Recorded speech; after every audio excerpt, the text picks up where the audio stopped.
ऐसा नहीं है कि बच्चा चॉकलेट खा रहा है तो ही कैविटी हो रही है, चॉकलेट नहीं भी खा रहे हो ना तो भी कैविटीज हो रही है। And remember there is a rule, no eating immediately after brushing. अरे पर ब्रशिंग से ना सिर्फ 60 to 70% teeth surface are only getting cleaned.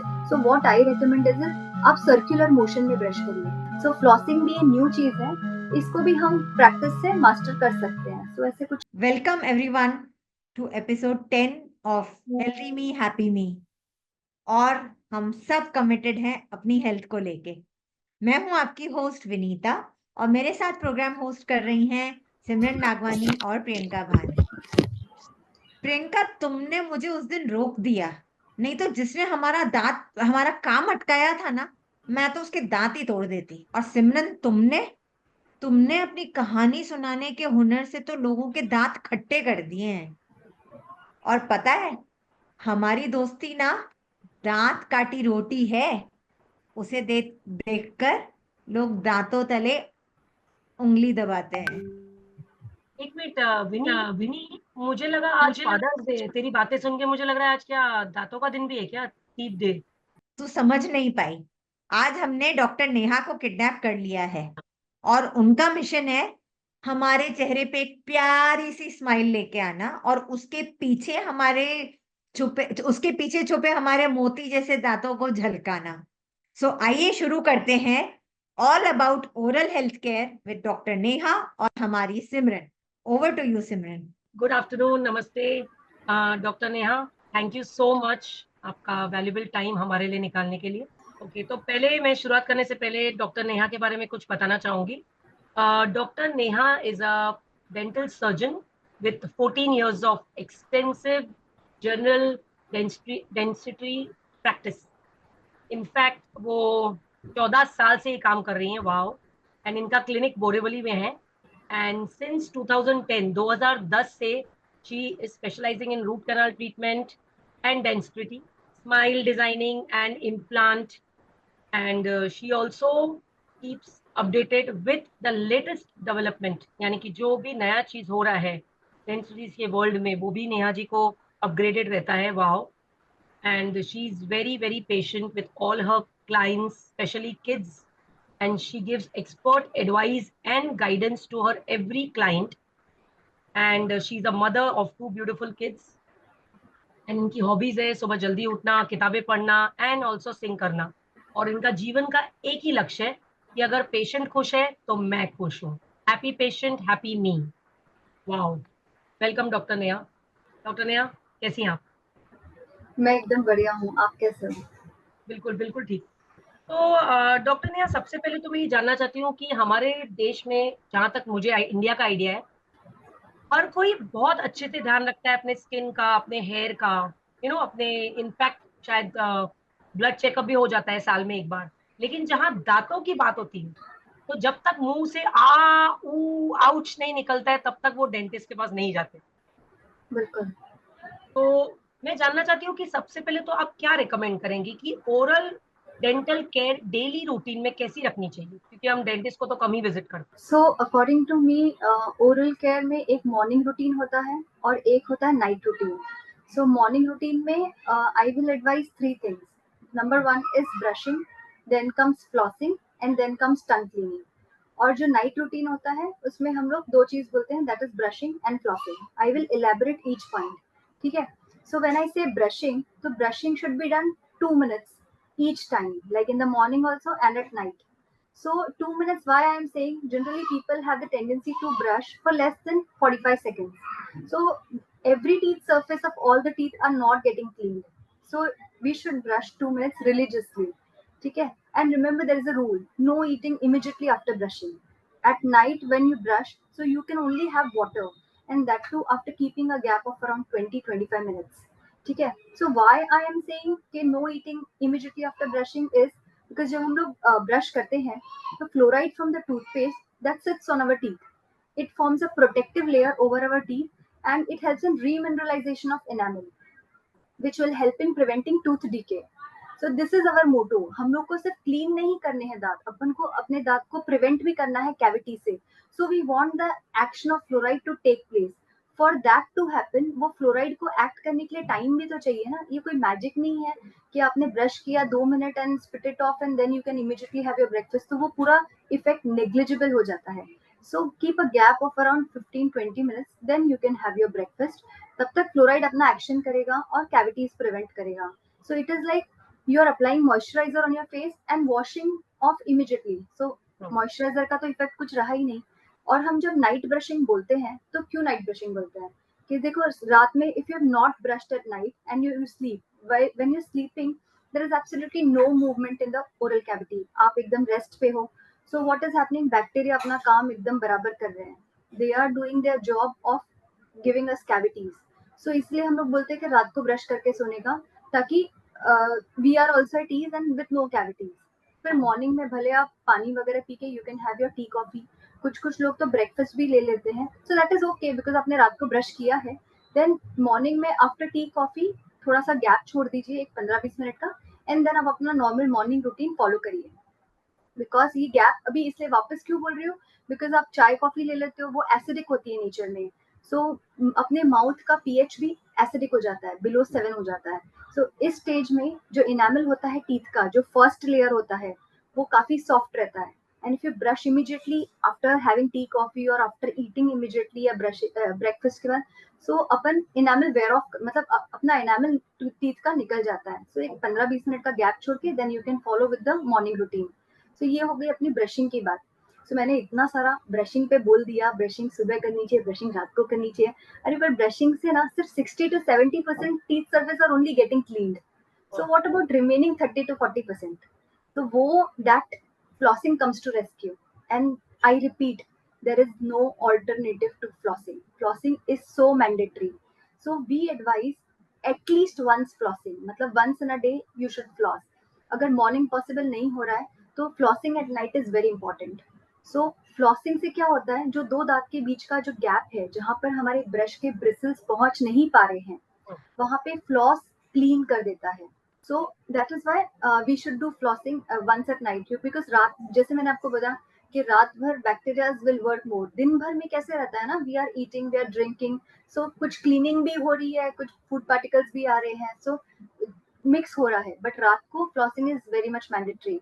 So third thing जो मॉर्निंग में करनी चाहिए ब्रशिंग एंड फ्लॉसिंग के बाद is tongue cleaning. So tongue cleaning क्यों करनी चाहिए, because tongue harbours a lot of bacteria जो बैड ब्रेथ भी करते हैं. So daily tongue cleaning is also must. It is a mandatory thing. इसके अलावा what I will advice is gargle after every meals. कुछ भी खा रहे हो इमीडिएटली गार्गल कर लीजिए विथ वाटर. सपोज आप गार्गल नहीं कर पा रहे हो with due to XYZ reason, so drink water so that जो थोड़ा बहुत फूड पार्टिकल्स निकल सकते हैं वो निकल जाएं. एंड इसके अलावा आई will advise routine dental checkups annually.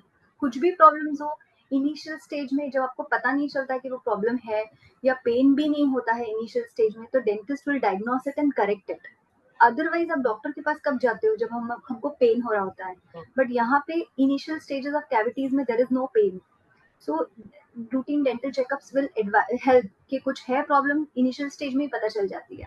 तो मतलब आप कहना चाहते हैं कि जितना समय हम अपने मेकअप को देते हैं, स्पेशली लेडीज, उसका 50% भी हमने अगर दांतों को देंगे, लाइक ब्रशिंग, फ्लॉसिंग, टंग क्लीनिंग, तो हमारे दांत, जो कीमती दांत है, जो फेस वैल्यू बढ़ाते हैं, वो बच सकते हैं. हाँ बिल्कुल, बिकॉज टीथ कैसे रहता है ना, फ्रंट टीथ बहुत मैटर करता है. Back teeth people are not worried only. So क्या होता है, back teeth are very important because of chewing, aesthetics, function, ये सारी चीजें इंपॉर्टेंट है. अगर अपना बैक टीथ में कुछ प्रॉब्लम है and chewing is not happening efficiently, so अपना डाइजेशन नहीं हो पा रहा है. So all teeth are important. Front teeth is also important, back teeth are also important. In generally हम लोग बोलते हैं oral health leads to overall health. Oral health अच्छा है तो ओवरऑल हेल्थ भी अच्छा है.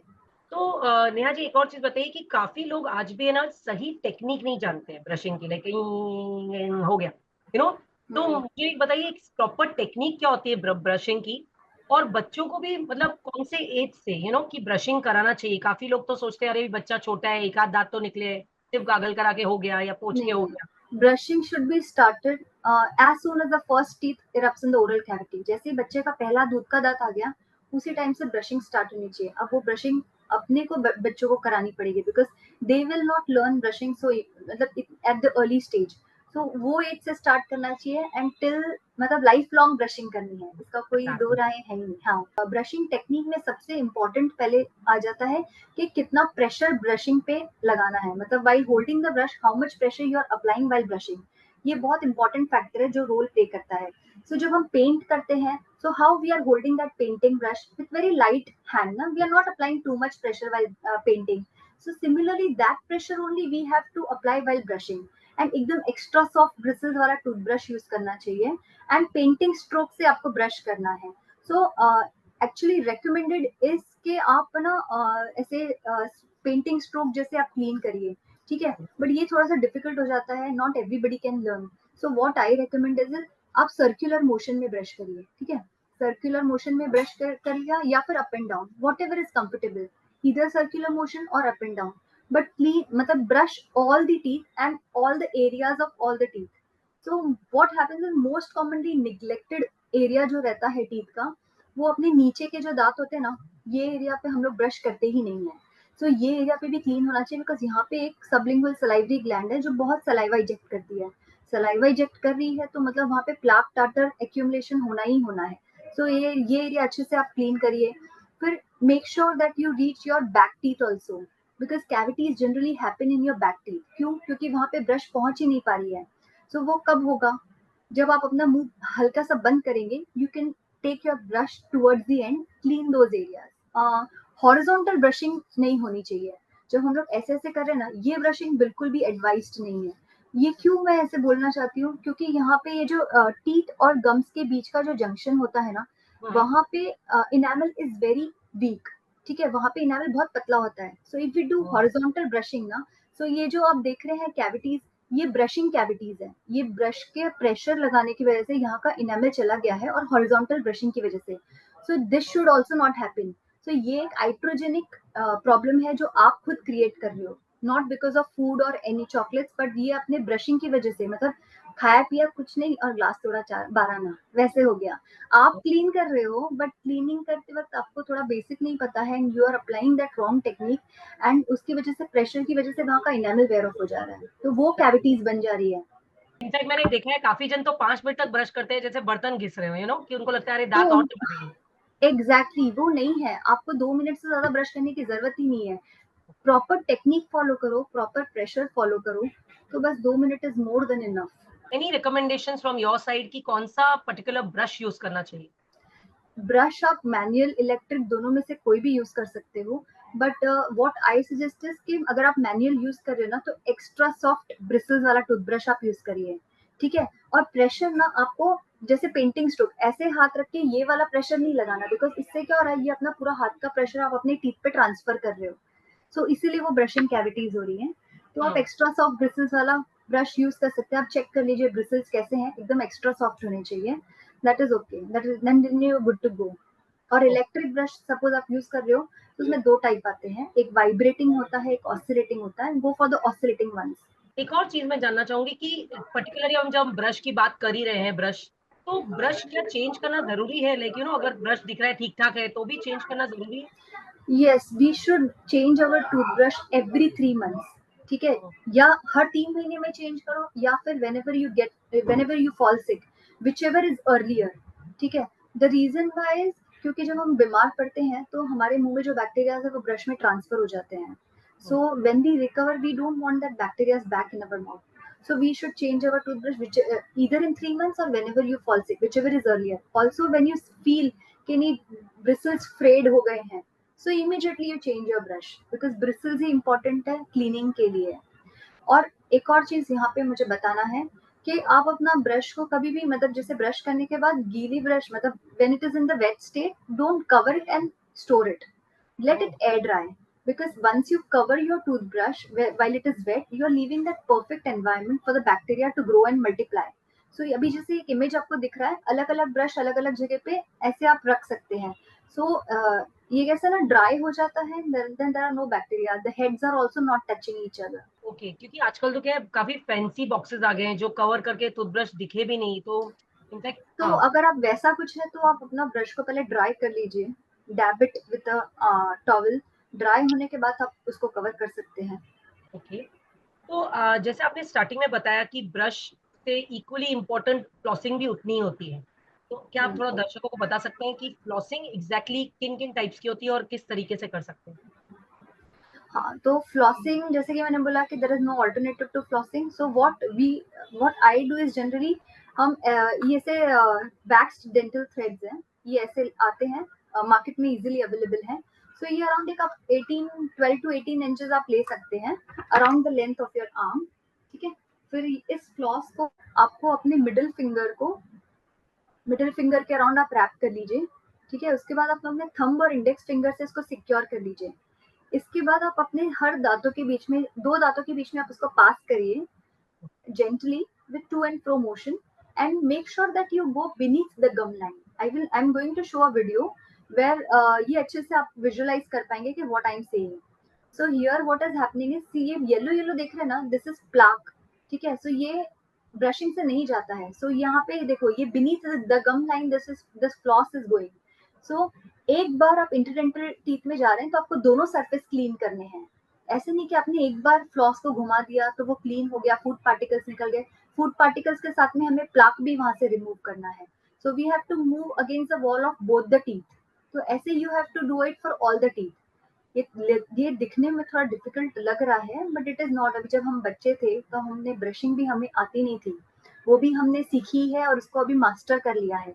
सो फ्लॉसिंग भी ये न्यू चीज है, इसको भी हम प्रैक्टिस से मास्टर कर सकते हैं। सो ऐसे कुछ बहुत बड़ी चीज नहीं है, बट हाँ करनी है फ्लॉसिंग।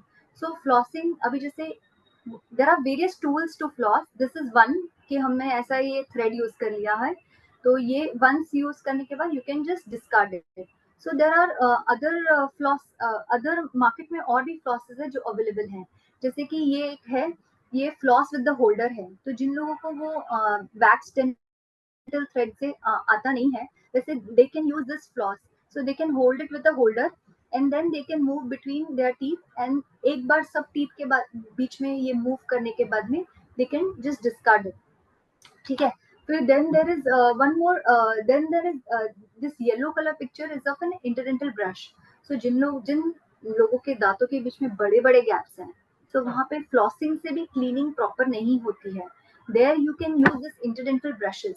सो ये इंटरडेंटल ब्रशेस है ना, you can just move between your teeth, mostly ये बैक टीथ के बीच में ही रहता है, and then you can just remove it, wipe all the plaque and all, and then move between all your teeth wherever the gaps are big, ठीक है। this brush can be used for several days, like 7 to 10 days, and then you can discard it when you feel that the bristles are worn away.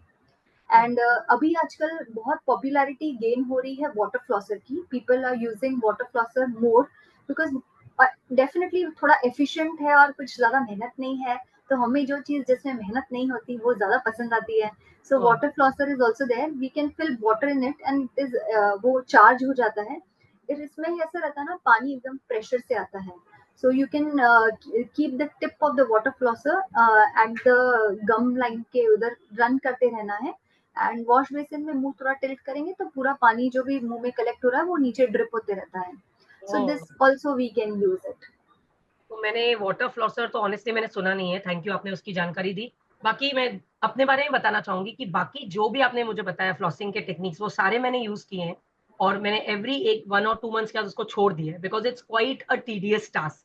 हाँ, सो ये का हम लोग ना demotivate हो जाते हैं, टेक्निक आती नहीं है, ज्यादा जोर से प्रेशर लग गया फ्लॉस का तो we end up hurting our gums, तो वो गम्स ब्लीड होने लगते हैं। फिर सोचते हैं छोड़ना यार, कौन करेगा, फ्लॉस ब्लीडिंग और हो रही है।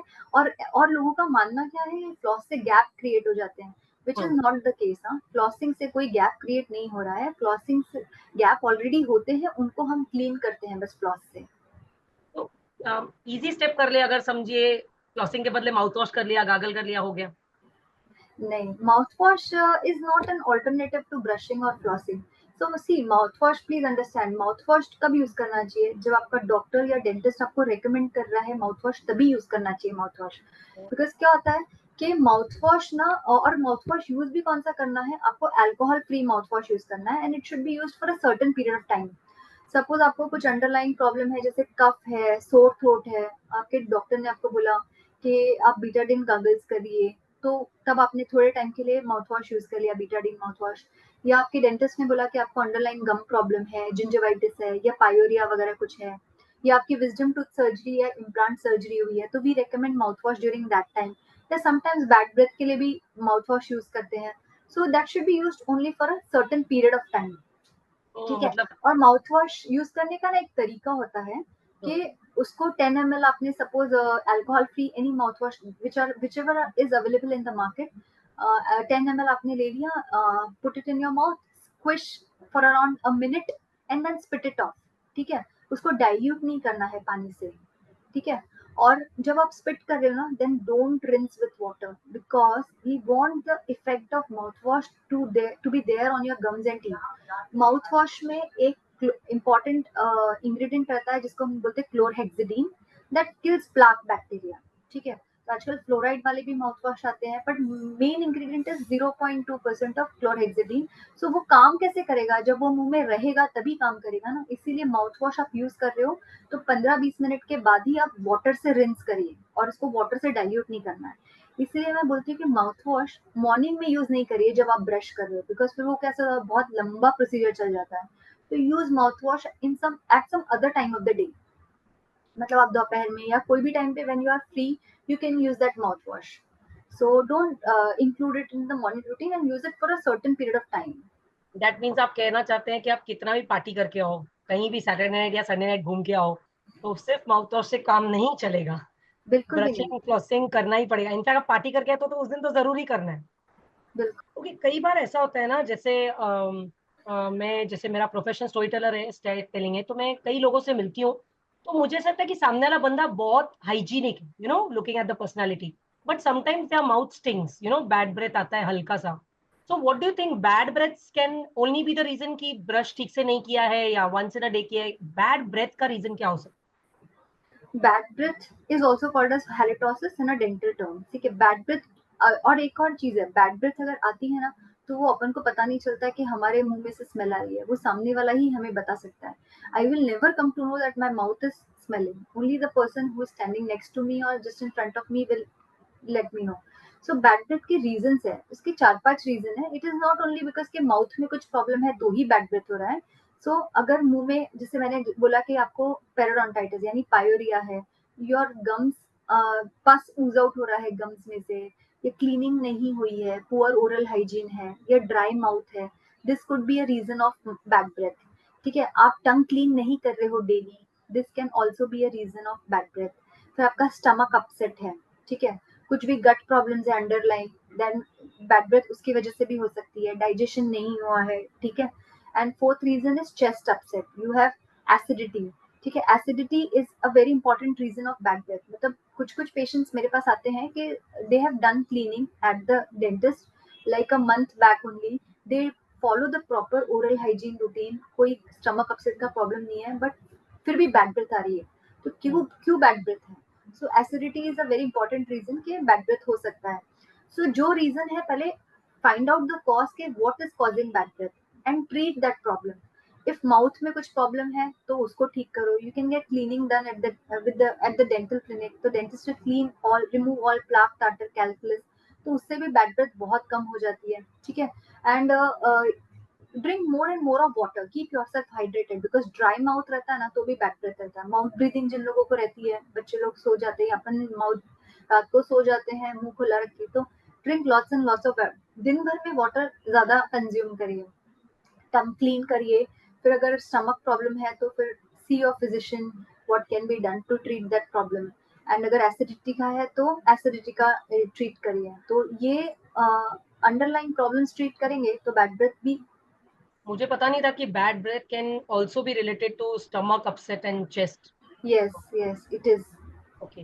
अब मैं बात करना चाहूंगी बच्चों की। आई नो यहाँ पे बहुत दर्शक क्यूरियस होंगे ये जानने के लिए, क्योंकि बच्चे अंडर 8-9 बहुत ज्यादा चॉकलेट्स और आइसक्रीम स्वीट्स खाते हैं, और कई बार ऐसा हो जाता है कि माँ बाप बोलते हैं अरे यार ठीक है ना, कोई बात नहीं, खाने दो, मिल्क पीते हैं, टूट के नहीं आएंगे। क्या really we should bother like cavity? अगर चिल्ड्रन में है और मिल्क पीते हैं तो परवाह नहीं करें, इट्स ओके, होने दो कैविटी, डेंटिस्ट के पास क्या जाना है, क्या रूट कैनल वगैरह कराना है? Is it okay to ignore? नहीं, we should not ignore cavities neither in milk teeth nor in permanent teeth. The reason I tell you, देखो आज ना 1 out of 3 to 4 children between the age of 2 to 5 years या उससे भी ज्यादा, सब इनको कैविटीज है। तो कैविटीज बेसिकली होती क्यों है? बिकॉज फ्रीक्वेंट स्नैकिंग चलती रहती है। It is not only because of chocolates. ऐसा नहीं है कि बच्चा चॉकलेट खा रहा है तो ही कैविटी हो रही है, चॉकलेट नहीं भी खा रहे हो ना तो भी कैविटीज हो रही है, बिकॉज हम potato chips, glucose biscuits, frequent snacking चल रही है, फिर ब्रशिंग हैबिट्स भी अपने अच्छे नहीं है, तो इसलिए कैविटी हो रही है। तो सपोज अगर अब कैविटी हो गई तो अब इसका क्या करना है? तो ऐसा नहीं है कि ये दांत गिरेगा तो परमानेंट टीथ तो आएंगे ही। अगर ये कैविटी वाले टीथ को अगर हमने ऐसे ही छोड़ दिया, if we don't treat these teeth which has got cavities, so what will happen is आपके सलाइवा में, बच्चे के सलाइवा में बैक्टीरिया का काउंट बढ़ते जाएगा। ठीक है, तो वो काउंट, बैक्टीरियल लोड बढ़ गया ना, तो जब न्यू टीथ रप्ट होते हैं ना तो बैक्टीरिया उन न्यू टीथ को भी अटैक करते रहता है।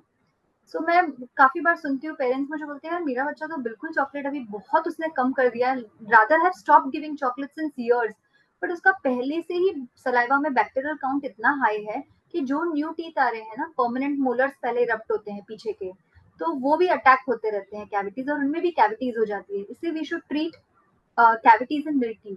प्लस जो कैविटीज, सपोज फॉर एग्जाम्पल कल ही मेरे क्लिनिक में एक 4 ईयर ओल्ड बच्चू आया था जिसके बैक टीथ मतलब लेफ्ट साइड में लोअर टीथ में एक कैविटी हो गया and which was giving him intermittent pen.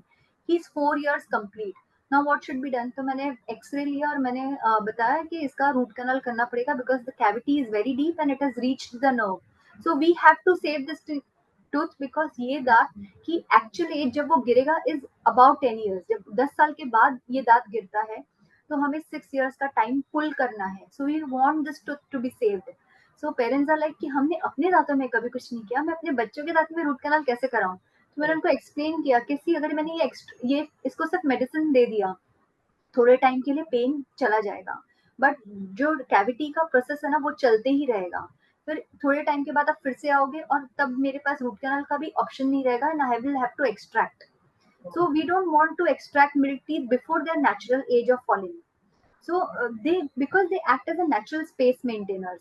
तो अगर सपोज ये टूथ हम एक्सट्रैक्ट कर देते हैं for any X Y Z reason के, for any reason patient parents doesn't want के हमें रूट कैनल कराना है, जस्ट एक्सट्रैक्टेड, वैसे भी न्यू टीथ तो आने ही वाला है। ठीक है, सो व्हाट हैपेंस 5 ईयर्स के एज पे सपोज मैंने ये दांत एक्सट्रैक्ट कर दिया, जो 10 साल पे नया दांत उसके नीचे से आने वाला है, तो इस 5 साल के पीरियड में आगे वाला जो उसके जस्ट आगे वाला दांत है वो पीछे सरक जाता है और पीछे वाला दांत आगे सरक जाता है, और उसकी जो स्पेस होती है ना नीचे वाले दांत को जो स्पेस चाहिए वो पूरी यूटिलाइज हो जाती है। तो जब नीचे वाले दांत को आने का टाइम आ जाता है कि now I have to erupt, the permanent tooth will erupt on its own time. So when the permanent tooth wants to erupt on its own time, it is not getting the space where it will come ना, सो वो आगे पीछे से आते हैं, leading to alignment issues in kids later on. फिर हमें ब्रेसेस ट्रीटमेंट करके उनके दांत प्रॉपर लाइन में लाने पड़ते हैं वैसे। और any which ways milk teeth में कैविटीज हम जितना हो सके ठीक रखेंगे तो कैसे ना उनको डाइजेशन में भी अच्छा रहेगा, स्पीच में भी प्रॉब्लम नहीं आएगी, their confidence will also not shatter. So इसीलिए वी शुड ट्रीट कैविटीज, वो मिल्क टीथ में हो या परमानेंट टीथ में हो, everyone should be cavity free. वाह, इनफैक्ट जब आप बोल रहे थे ना कि वो स्पेस के लिए झगड़ा करेगा तो मुझे लोकल ट्रेन, बॉम्बे की लोकल ट्रेन मेरे आंखों में हाँ सामने सही, जैसे एग्जैक्टली, हाँ धक्का मारते बराबर। हो अपने आप स्पेस बिकॉज बनाते हैं लोग। टूथ को ना एक टेंडेंसी होती है वेरेवर इट गेट्स स्पेस ना इट विल मूव। अगर सपोज ऊपर का टूथ हमने एक्सट्रैक्ट किया है तो नीचे वाला टूथ जो है ना उसका ऑपोजिंग टूथ वो भी ऊपर सरक सकता है बिकॉज उसको ऑपोजिशन नहीं मिल रहा है ना। क्या कोई तरीका है कि हम कैविटी प्रिवेंट कर सकते हैं, फिर वो बच्चों में हो हाँ, बड़ों में हो, क्या क्या कर सकते हैं हम?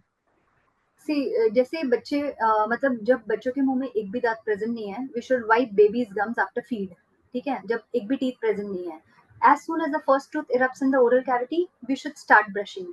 Encourage twice brushing after 2 years of age with fluoridated toothpaste. And फिर मतलब encourage eating more of fruits vegetables, limit the intake of sugary foods. फिर बाद में avoid putting babies to bed with bottle, because क्या होता है generally बच्चे लोग ना छोटे रहते हैं ना तब हम लोग बॉटल से दूध पीते पीते सो जाते हैं। तो जो लास्ट सिप थोड़ा सा मिल्क मुंह में रह जाता है, हम उसमें भले शुगर नहीं डाल रहे हैं मिल्क में, बट मिल्क में इनहेरेंट शुगर है, लैक्टोज। सो वो अपना सर्किट कंप्लीट कर देती है, बैक्टीरिया है, शुगर है, टीथ है, तो वो अटैक चालू हो जाता है। तो उसकी वजह से रात भर बैक्टीरियल अटैक की वजह से डीके स्टार्ट हो जाता है, उसको हम लोग बोलते हैं नर्सिंग बॉटल केरीज। ठीक है, तो वो भी नहीं होना चाहिए। तो व्हाट आई एडवाइस कि अगर आप बच्चों को रात को दूध दे रहे हैं ना, तो last sip should be of water. तो उनके मुंह में अगर पानी रह गया ना तो चलेगा। जैसे ये हम लोग बहुत कॉमनली देखते हैं बच्चों के दांतों में कि इसे नर्सिंग बॉटल केरीज बोलते हैं, जो night feeding and bottle feedings की वजह से होता है। बिकॉज लास्ट जो दूध मुंह में रह गया है उसकी वजह से ये चालू कैविटीज, फ्रंट टीथ और back teeth are also affected. So this should not happen. फिर सपोज अगर बच्चा कुछ चॉकलेट्स या एक तो फ्रीक्वेंट स्नैकिंग भी नहीं होनी चाहिए। Suppose the kid wants to have 4 chocolates in a day, suppose, ठीक है। So what we should do is, भाई तू 4 चॉकलेट खाना है 4 खा, बट एक ही टाइम पे खा, एक ही टाइम पे खाओ। Collect all the 4 chocolates, eat at one particular time, और वो प्रेफरेबली लंच टाइम होना चाहिए। ठीक है, पहले तुम चॉकलेट्स खा लो और फिर तुम अपना मील फिनिश कर लो। सो मील में बहुत फाइब्रस चीजें होती है, so that will wash away वो चॉकलेट का जो भी स्टिकी थिंग्स है ना, that will wash away. So I ask my daughter to do that only. If you want to eat 4 chocolates, you eat, because मैं रोकूंगी तो भी वो रुकने वाले तो नहीं है, they are any which ways going to eat it. So you eat it preferably at lunch time, और पहले खा लो और फिर अपना नॉर्मल फूड खा लो। तो उसका कैसे रहता है ना, 4 टाइम एसिड अटैक नहीं हो रहा है, बैक्टीरियल अटैक नहीं हो रहा है 4 डिफरेंट टाइम्स। तो क्या ये सिर्फ बच्चों के लिए या बड़ों के लिए भी है? लेकिन क्योंकि मैं इसलिए पूछना चाहती हूँ कि बड़ों को भी आदत है रात को डिनर के बाद स्पेसिफिकली चॉकलेट खाने की या आइसक्रीम खाने की। तो क्या ये लंच में खाना चाहिए आइसक्रीम चॉकलेट जो भी मन कर रहा नहीं है? नहीं, ऐसा नहीं है। अभी जैसे आप आइसक्रीम देखो, चॉकलेट्स एंड ऑल ना, वो मैं शाम के बाद तो अवॉइड ही करती हूँ कि आप मत खाइए, बिकॉज बहुत स्टिकी होती है। तो आप नॉर्मल शाम के बाद अपना नॉर्मल मील खा सकते हो। लोग आइसक्रीम खाते हैं, ऐसा नहीं है नहीं खाते हैं, खा लीजिए, कोई प्रॉब्लम नहीं है। फिर वही अपना नॉर्मल नाइट रूटीन भी फॉलो करो। और इन बिटवीन जितनी बार आप जैसे फॉर एग्जाम्पल आपने एक पोटैटो चिप्स का पैकेट लिया है, ठीक है, वो आज अभी मैंने बैठ के 2-3 आपके सामने खा लिए, फिर मैंने बाजू में रख दिया, फिर 1 घंटे बाद मैं फिर से उसमें से 2-3 चिप्स खा रही हूँ। ऐसे करके मेरा वो चिप्स का पैकेट दिन में 3-4 बार ओपन होके मैंने वो एक ही चिप्स का पैकेट खाया है। कहने में तो हमने सिर्फ एक ही पैकेट खाया है, but at different times of the day. तो हम 4 बार बैक्टीरियल अटैक करवा रहे हैं, बिकॉज एक तो पोटैटो चिप्स एकदम स्टिकी रहती है, ठीक है, और प्लस वो बैक्टीरिया अपना काम करते ही रहते हैं, ये पूरा थकते ही नहीं है, ये लोग करते ही रहते करते रहते। दैट इज वाई जो खाना है खाइए, बट एक साथ खाइए। करेक्ट। अब देखिए ना, मार्केट में ना इतने सारे पेस्ट आ गए हैं, लेकिन छोटे बच्चों के लिए एक टाइम पे ना, हमारे टाइम पे हम सब परिवार समेत सब कोलगेट यूज किया करते थे। तो अब तो क्या है, बच्चों के लिए मामा अर्थ, स्ट्रॉबेरी फ्लेवर, मैंगो फ्लेवर, और अडल्ट्स के लिए भी इतने सारे हर्बल, दंतकांति, पेप्सोडेंट, डाबर। तो व्हाट डू यू रिकमेंड, कौन सी टूथपेस्ट यूज करनी चाहिए? टूथपेस्ट में देखो, कोई भी टूथपेस्ट जिसमें फ्लोराइड कंटेंट होना वो आप यूज करिए। मैं कोई टूथपेस्ट के ब्रांड को प्रमोट नहीं कर रही हूँ। You use any toothpaste, but आप इंग्रेडिएंट्स में चेक कर लीजिए इसमें सोडियम फ्लोराइड है कि नहीं है। एडल्ट टूथपेस्ट में वो एक approximately 1000 to 1500 part per million fluoride होना चाहिए, और बच्चों की टूथपेस्ट में around 500 part per million fluoride होना चाहिए। सो मैंने जैसे शुरू में बताया था, because fluoride helps to remineralize the teeth. Enamel में से लॉस्ट मिनरल्स निकल जाते हैं, तो फ्लोराइड उसको रीमिनरलाइज करता है and helps to prevent tooth decay. So fluoride is only important, आप कौन सा भी टूथपेस्ट यूज करिए, पर टूथपेस्ट कौन सा यूज करने से इम्पोर्टेंट है, आप अपने ब्रशिंग टेक्निक पे कॉन्सेंट्रेट करो। वो start right at the basic only. Basic क्या है, ब्रशिंग टेक्निक, उसको आप राइट करो। टूथपेस्ट तो कोई भी यूज करिए जिसमें फ्लोराइड है, दैट्स इट। तो टूथपेस्ट का कैसे रहता है ना, कि काफी मैंने बार देखा है कि टूथपेस्ट क्या करते हैं लोग जनरली, जैसे मैं आपको दिखा रही हूँ कि वो कैसे पूरा ब्रश भर से देते हैं। ब्रश है, हाँ हम्म, से ब्रश है, तो ये सब पूरा भर देते हैं। तो इतना पूरा भरने की जरूरत नहीं है, ठीक है। एक मटर के दाने जितना टूथपेस्ट आपने लिया ना, that is also okay. So for everyone, so size of a मटर मतलब pea size is good to go for everyone. और टूथपेस्ट लेते वक्त ना आप उसको ऐसे परपेंडिकुलर लीजिए, ठीक है, and press against the bristle of the brush, so that toothpaste goes inside the brush and it doesn't fall, ठीक है। तो क्या होता है कि जैसे हमने टूथपेस्ट ले लिया और हमने प्रेस नहीं किया, तो काफी बार तो आधा टूथपेस्ट तो हमारा वॉश बेसिन में ही गिर जाता है। सो press it against the toothbrush holding it perpendicularly, so that it goes inside the bristle, so there is no wastage of toothbrush, और जितना टूथपेस्ट हमें चाहिए उतना हम यूज कर पा रहे हैं। हाँ, कई बार मैंने देखा है बच्चे लोग तो ज्यादा ही पेस्ट लगाते हैं, क्योंकि उन्हें पता है मम्मी ब्रेकफास्ट में हाँ टाइम लगेगा, तब तक यही खा लूं। हाँ, तो वो लेट्स गो। नहीं, बच्चों को भी एकदम मिनिमम अमाउंट देना है, और उनको भी ब्रिसल्स के अगेंस्ट स्ट्रेस करेंगे ना, तो वो प्रॉपर यूटिलाइज होगा। So if we know that the kids are not spitting it out and they are consuming toothpaste, तो एकदम हल्के से देना है, मतलब तो छोटे बच्चे जो रहते हैं ना 2 इयर्स के, तो चावल का दाना होता है ना, उतना टूथपेस्ट देना है। अच्छा एक बात बताऊंगी, जैसे आपको बताना चाहूंगी कि पिछली बार जब मैं अपने डेंटिस्ट से मिलने गई थी तो मुझे अच्छे से याद है, वहाँ पे ना हस्बैंड वाइफ बैठे थे। हस्बैंड अपनी ट्रीटमेंट करा के जैसे ही बाहर आया तो उसने वाइफ को बोला तुम भी करा लो। एंड शी वाज लाइक मुझे कुछ नहीं, मुझे दर्द वर्द कुछ भी नहीं, मुझे कुछ भी नहीं। एंड देन हस्बैंड लाइक अरे चलो करा लो, मैंने बोल दिया, अभी आ ही गए साथ में तो बोनस हो जाए, चेरी ऑन द केक, मेरे साथ तुम भी करा लो। एंड देन फिर डॉक्टर भी बाहर आए कि आ जाइए, कुछ नहीं करूंगी मैं आपको, आप भी दिखा दीजिए। तो एक साइकोलॉजिकली डर रहता है हमारे मन में कि भाई यार ये डेंटिस्ट के जाएंगे, कुछ ना कुछ तो वो बोल ही देगी। और वाकई में ऐसा ही हुआ कि वो लेडी बाहर आई, उसका मुंह ऐसा था, एंड फिर डेंटिस्ट ने बोला इनका विजडम तो निकालना पड़ेगा, खराब हो गए। तो बेसिकली कभी कभी क्या होता है ना, हमें पता नहीं चलता है कि प्रॉब्लम है या कैविटी है, because there is no pain. तो इज देयर एनी टेक्निक कि हमें पता चले कि कैविटी है, हमें खुद एज लाइक होम टेस्ट में? शुरू के जब कैविटी स्टार्ट होती है ना, तो शुरू के स्टेजेस में तो we don't even come to know that there is a cavity because there is no pain. See अभी एक लेमैन है, जैसे एक लेमैन है जिसको कुछ प्रॉब्लम नहीं हो रही, तो why will he go to the doctor, why will he see the doctor? तो वो नहीं जाएगा। तो मैं कैविटी के थोड़े स्टेजेस हैं, तो वो मैं आपको बताती हूँ कि जब वो स्टेजेस आपको दिखे ना, यू शुड वैसे भी annually you should see a dentist. और वो दिखे ना तो मतलब that is an alarming sign that you should see a dentist and you because you are having a cavity. तो द फर्स्ट थिंग इज कि जो कैविटी स्टार्ट होती है ना, it is a normal black brown spot होती है, ये ओपेक वाइट रहती है। ठीक है, तो वो अगर आपको कहीं दिखे that means you are having a cavity and you should get it treated. तो अब ये नहीं हुआ तो फिर हम ये प्रोग्रेस होती है टुवर्ड्स द सेकंड स्टेज। जब सेकंड स्टेज पे आती है ना, यू से मैं सम पेशेंट्स टेल मी कि ना मेरे दांत में होल हो गया है, दे फील कि वहां पे होल हो गया है। सो मतलब उतना और डीके हो गया है और आपको पिट्स या होल ऐसा फील हो रहा है। So this is a second stage. और इस स्टेज पे भी आपको पेन नहीं हो रहा होता है, but only you are seeing कि हाँ फील हो रहा है, वहां पे खाना स्टक हो रहा है, तो कैविटी है। यू शुड, ये भी एक साइन है that you have a cavity.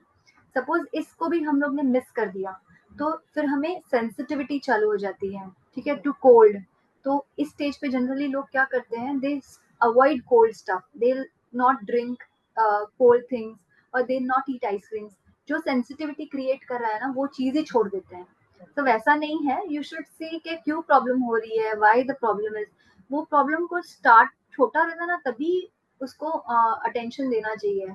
जब नहीं दे पाते हैं ना, तो वो प्रॉब्लम जब बड़ी हो जाती है, तब सिचुएशन हमारे हाथ से भी निकल चुकी होती है।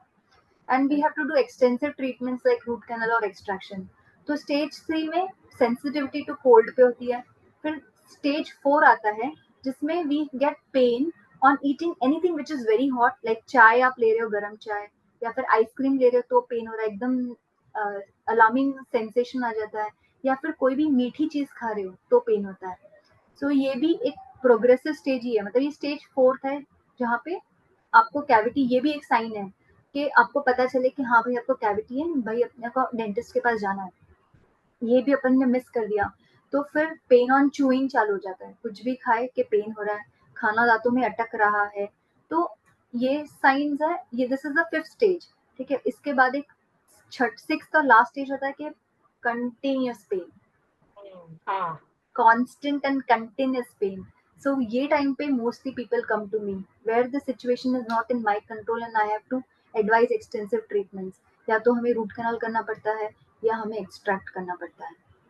So I don't what I tell patients is कि इस stage पे मत आओ, पहले ही स्टेज पे आ जाओगे, पहले ही छोटे, जब कैविटी एकदम छोटी है, जब हमको उसको निकाल के फिल कर सकते हैं, तो प्रोग्रेस नहीं हो पाती है इतना एंड तक, इतना पेन सहन करना, प्लस एवरीथिंग इज मोर ना। तो इसे we advise routine dental checkups. In short मतलब खाने की कुर्बानी मत दो, वरना आगे जाके लॉन्ग टर्म में दांत की कुर्बानी दे देनी पड़ेगी। हाँ, और पता है, tooth is the only part in the human body which can not repair itself.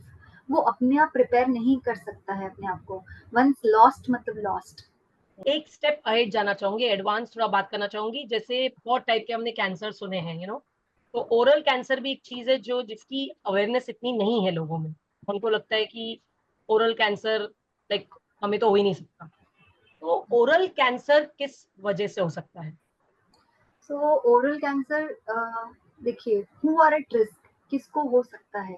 ठीक है, जिन लोगों को हैबिट्स होती है पान मसाला चूइंग, टबैको चूइंग, स्मोकिंग, ठीक है, या किसी को फैमिली हिस्ट्री है, या किसी का immune system is very weak, ठीक है, पुअर ओरल हाइजीन, या extensive exposure to UV radiation from sun, मतलब बहुत धूप में, मतलब बहुत काम है, तो ये अपने पूरा फेस भी एक्सपोज्ड रहता है, we are not covering with any lip lotion जिसमें एसपीएफ हो, तो वो इन ये these people are at risk of getting oral cancer. So oral cancer के पहले वाली स्टेज होती है, उसको बोलते हैं प्री कैंसर, ठीक है। तो प्री कैंसर का ये एक मोटो है कि spot it and stop it.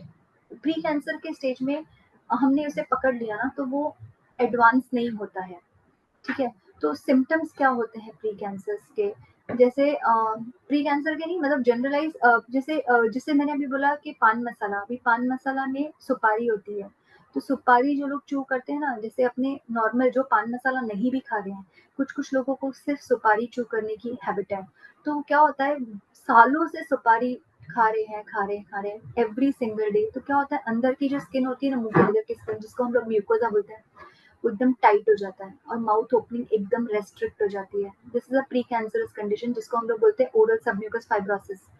तो वो स्टेज पे भी हमने अरेस्ट कर लिया, तो there are various treatment which can be done, ठीक है। तो और अभी इसके थोड़े सिम्टम्स मैं आपको बताती कि what could be the symptoms. मुंह में कहीं पे एक अल्सर हो गया जो हील ही नहीं हो रहा है, non healing ulcer, white patch है, या जहाँ पे जो लोग ऐसे तंबाकू रखते हैं वहाँ पे वो स्किन बर्न हो जाती है, या मुंह में कहीं पे रेड पैच है, suddenly teeth start become loose, मतलब लूज हो जाते हैं टीथ, ब्लीडिंग स्टार्ट हो जाती है, you are experiencing pain while drinking water, या फिर स्वॉलो करने के लिए ये हो रहा है, प्रॉब्लम हो रही है, मुंह में कहीं पे भी पेन है।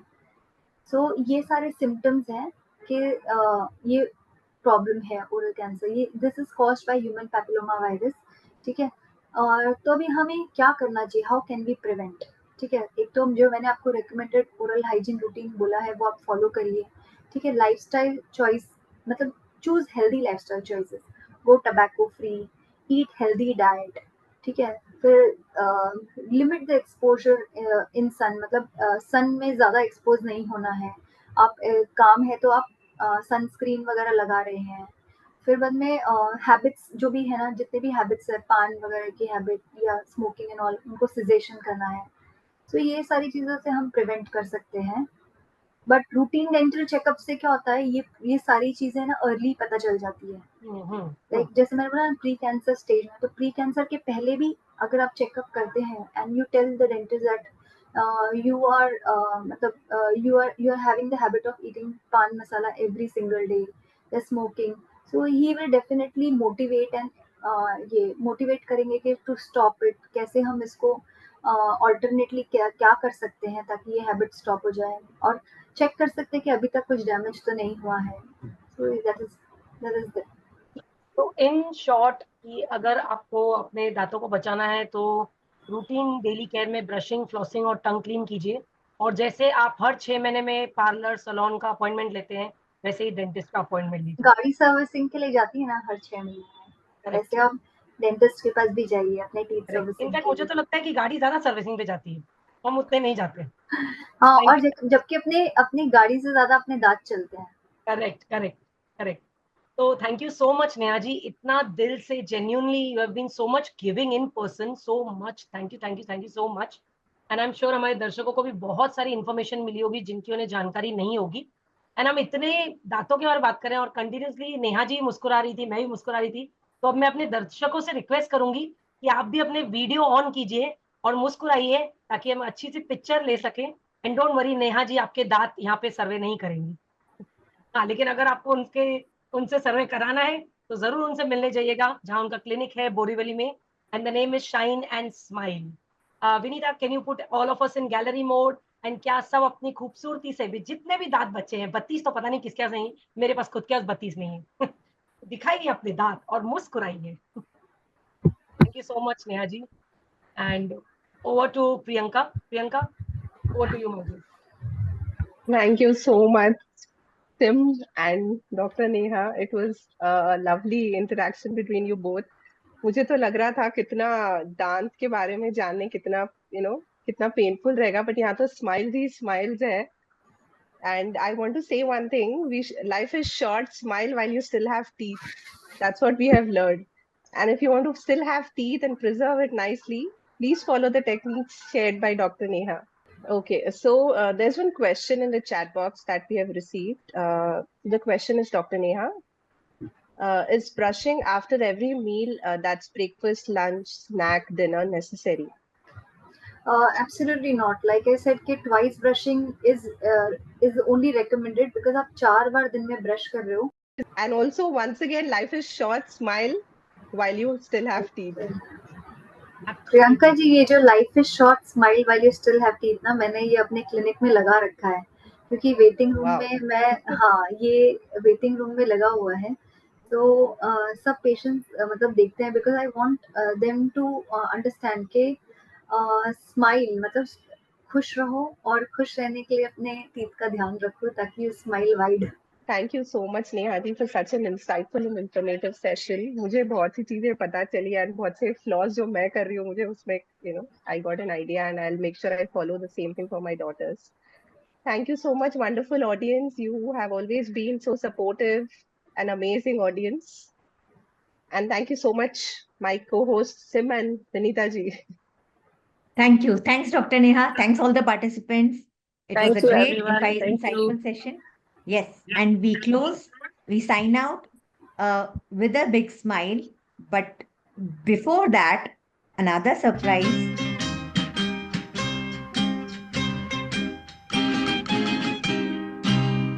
किसी की मुस्कुराहटों पे हो निसार, किसी का दर्द मिल सके तो ले उधार, किसी के वास्ते हो तेरे दिल में प्यार, जीना इसी का नाम है.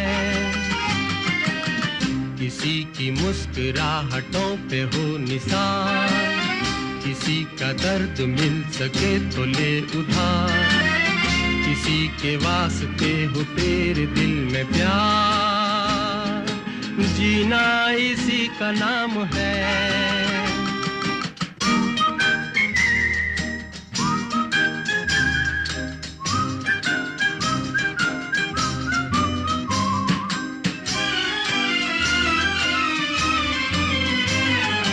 माना अपनी जेब से फकीर है, फिर भी यारो दिल के हम अमीर हैं. माना अपनी जेब से फकीर हैं, फिर भी यारो दिल के हम अमीर हैं.